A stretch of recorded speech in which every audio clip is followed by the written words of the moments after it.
न दारूची नशेत जी 4 वर्षीय मुलगी आहे त्या दारूची नशेत त्याने ते कृत्य केलेलं आहे। 4 साल की बच्ची के ऊपर ऐसा जुल्म होना भी बहुत बड़ा जुल्म है। वो सादा जुल्म ने इधर देखे तो अल्लाह भी माफ़ करता नहीं और दुनिया वाले भी नहीं माफ़ करते। त्याला शासनानं फास्ट ट्रॅक कोर्टात घालून फाशी शिक्षा दिली पाहिजे। 376 ये जो कलम है इसमें छूट दे रखी है।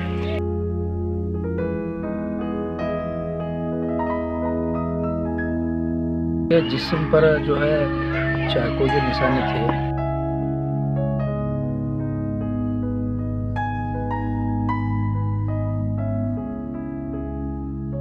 सांगली जिल्ह्यातील जत तालुक्यातील करजगी येथे एका 4 वर्षीय बालिकेवर बलात्कार करून तिचा निर्घृण खून केल्याची घटना 6 फेब्रुवारी 2025 रोजी उघडकीस आली आहे। माणुसकीला काळीमा फासणाऱ्या या घटनेने जतसह सांगली जिल्ह्यात हळहळ व्यक्त केला जात आहे। विशेष म्हणजे 4 वर्षाच्या बालिकेवर बलात्कार करून नराधमाने त्या बालिकेचा खून करत त्याचा मृतदेह पोत्यात घालून लोखंडी पेटीत लपवला होता। या प्रकरणी नराधम पांडुरंग सोमनिंग कळली वय वर्ष 25 राहणार करजगी तालुका जत जिल्हा सांगली याला उमदी पोलिसांनी तात्काळ अटक केली आहे। मात्र या घटनेनंतर गावात तणावाचे वातावरण असून पोलीस बंदोबस्त तैनात करण्यात आला आहे। पोलिसांनी दिलेल्या माहितीनुसार करजगी येथे 4 वर्षाची चिमुरडी आजी आजोबासोबत राहत होती, तर तिचे आई वडील मोलमजुरी करण्यासाठी रत्नागिरी येथे कामाला गेले होते।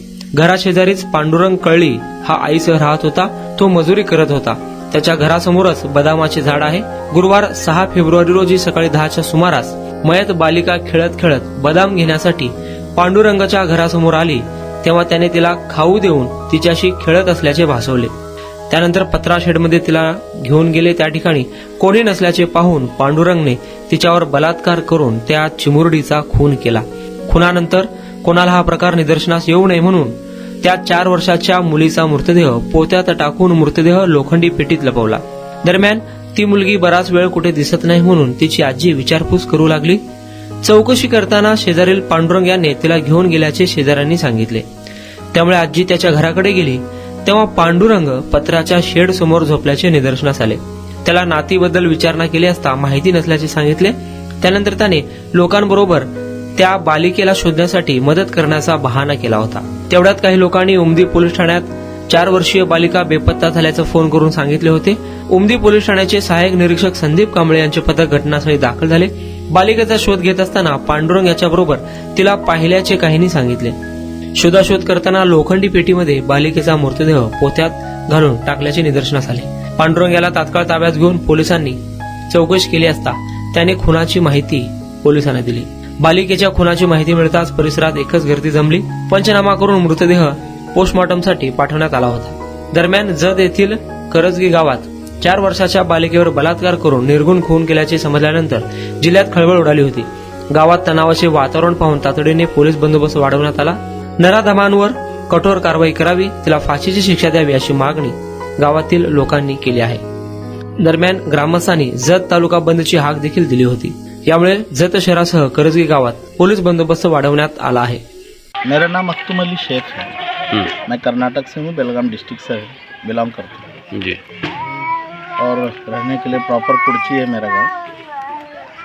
ये प्रशासन को मेरा एक इतना रिक्वेस्ट है, ये महाराष्ट्र की सरकार हो या हमारी देश की सरकार अभी इन हादसे पर ये जो लड़की का ये हादसा जो कल एक्सीडेंट हुआ, ये करवाने के पीछे या तो ये होने के पीछे इसके पीछे प्रशासन भी जिम्मेदार है। 376 ये जो कलम है इसमें छूट दे रखी है। अगर संवैधानिक कृत्य स्ट्रांग रहता, सऊदी गवर्नमेंट तो कहा नहीं जा सकता कि अपना देश फॉलो करेगा। ये संवैधानिक कृत्य में 376 जो एक्ट है, ये बात इतनी छूट दे रखी है कि अगरचे उस गुनहगार को आरोप के तहत अगर कस्टडी में रखा भी जा सकता है, उस पर सितम ढाया जा सकता है, स्पॉट पे उसको सज़ा सुनवाई दी जा सकती है, तो उसको वापस प्रशासन इस तरह की छूट भी दे रखी है कि उसको किसी भी तरह से रिलीज़ भी किया जा सकता है।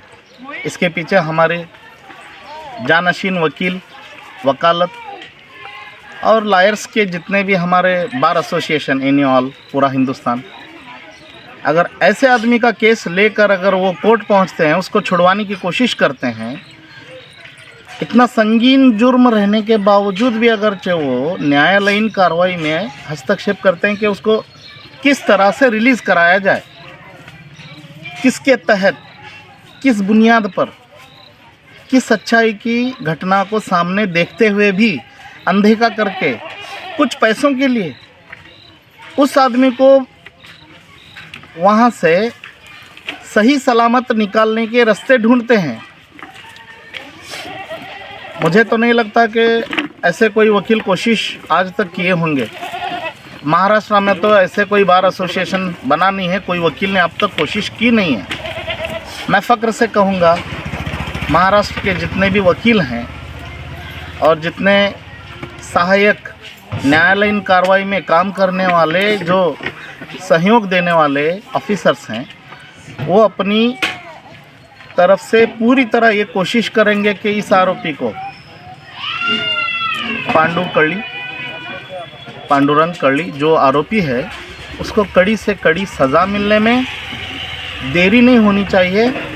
और सज़ा का आखिरी ये रहेगा, मैं प्रशासन, जस्टिस और न्यायालयीन कार्रवाई करने वाले इन जितने भी कोर्ट के दायरे में, न्यायालय के दायरे में, संविधानिक के दायरे में, सारे संविधान को लेकर अगर ये जजमेंट हो सकता है, ऐसे बंदे को बीच चौराहे चौक में लाकर उल्टा लटका कर अगर गोली मार दी जाती है, स्पॉट इनकाउंटर, अगर ये इनकाउंटर होता है, गलती नहीं है, कुछ गलत नहीं होगा। ये सबक मिलेगा पूरे हिंदुस्तान के ऐसे आरोपियों को। कोई सोचने की भी ज़रूरत नहीं करेगा और कोई करने की तो दूर की बात है। यानी दूसरी मासूम बच्ची शिकार नहीं होगी। यस, ये बदलाव आना चाहिए, परिवर्तन होना चाहिए। आने वाला कल मुस्तकबिल में, यानी कि फ्यूचर में हमारा देश किस ओर जा रहा है और उसको लेकर जाने के लिए हम क्या पहल कर रहे हैं। हम मीडिया हैं, जर्नलिस्ट हैं, प्रेस हैं और चैनल वाले हैं। हम ये ज़रूरी है कि ऐसे हादसात में, ऐसे हालात में, ऐसे हालात वापस से नहीं होने चाहिए, या फिर आने वाले कल के दिनों में ये इस तरह का कोई भी जुर्रत या ऐसी हरकत करने से उसकी रूह कांपनी चाहिए। इस तरह का कोई अगरचे कुछ एक्टिविटी आपके चैनल के माध्यम से, आपके टीवी चैनल और आपके प्रेस के माध्यम से अगर ये बनता है, बेहतर रहेगा जी। और 2 कदम आगे बढ़ेंगे। और हिंदुस्तान आज भी पीछे है इस काम में जी। अगर आपके ज़रिए अगर ये बात और मेरा मैसेज अगर उन लोगों तक पहुंचता है, ये मेरे लिए फ़ख्रे बाईस है। जे तो इसम होता तो यांच्या घरी सारखं येत होता, हे घरच्यासारखं त्याला बी सांभाळलं होतं त्यांच्या घरच्याने। हां त्या ज्या मावशी आहेत त्याला भाऊ मानले होते, त्यांना असं ते कृत्य करायला नव्हतं। त्याची 2 लग्न झालेले आहेत, ह्याच्या ज्या वागण्यामुळे ह्याच्या दोन्ही बायकाला सोडून गेलेले आहेत। एक मुलगी 12वीला काहीतरी मुलगी आम्हाला बी समज लागता, त्या मुलीला तिच्या आईने घेऊन गेलेले आहे। दारूची नशेत जी 4 वर्षी मुलगी आहे, त्या दारूची नशेत त्याने ते कृत्य केलेलं आहे आणि त्याला शासनानं फास्टॅग कोर्टात घालून फाशी शिक्षा दिली पाहिजे। कारण जत तालुक्यात पहिली घटना आहे। इतर ठिकाणी आम्ही आमच्या मीडियामध्ये, टी व्हीमध्ये बघत होतो, आजपर्यंत आमच्या जतमध्ये झाली नव्हती घटना। ही घटना झालेली आहे आणि ही जर आता ह्या मुसलमान समाज झाले, ही जर हिंदूमध्ये झाली असती तरी केवढं पिटून उठलं असतं राज्यभर आंदोलनाने। पण इथं आता राजकारण, भाजपचं राजकारण हिंदू मुस्लिम राजकारण आहे। या राजकारणामुळे आता मुसलमानाची झाली म्हणून एवढ्या मोठ्या मॉपमध्ये आंदोलन झालं नाही। ही जर हिंदूची झाली असते तर पूर्ण महाराष्ट्रभर याचा चक्काजाम करून आंदोलन करून त्यांच्या समाजाची घरं जाळली असते त्यांनी। पण हे चुकीचं आहे। जी घटना आहे ती मुलगी आहे, माझी मुलगी आहे, सर्वांची मुलगी आहे, ती मुलगी सर्वांची आहे, त्यामुळे तिला न्याय मिळायला पाहिजे। आणि आता सोमवारी आम्ही 10 तारखेला जत तालुक्यातील अंगणवाडी सेविका, आशा वर्कर सेविका ह्या ज्या 600-700 महिला आहेत त्यांचं आम्ही मोठं आंदोलन करून आम्ही DYSPना निवेदन देणार आहे की जो गुन्हेगार आहे त्या गुन्हेगाराला जेव्हा तुमच्या पोलीस यंत्रणेमार्फत लवकर कोर्टात केस घालून त्यावर फास्टॅग हे करून फाशी शिक्षा देण्यासंदर्भात कारवाई लवकर करावी। आणि राज्याचे गृहमंत्री आहेत, मुख्यमंत्री आहेत, ते स्वतः गृहमंत्री आहेत, त्यांनी हा निर्णय म्हणजे जी झालेली घटना आहे गांभीर्याने त्याचं लक्ष देऊन त्या गुन्हेगाराला शिक्षा द्यावी ही आमची मागणी आहे. सर करजगेमध्ये हिंदू मुस्लिम बांधव एकवटले होते आणि त्या सर्वांची मागणी एकच होती की तुम्ही बरोबर म्हणताय की पूर्ण महाराष्ट्रभर हे पेटलं पाहिजे होतं हा विषय, परंतु आता करजगीमध्ये जर आपण इथला विचार केला तर इथले स्थानिक एकवटले, पण हिंदू मुस्लिम सर्व बांधवांनी एकच मागणी केलेली आहे की त्या नराधमाला फाशी झाली पाहिजे. तशीच तुमची सुद्धा मागणी आहे. हो हो हो. हमें कर्नाटक राज्य के Republican party of India Belgaum district से लड़की का नाना हूँ मैं।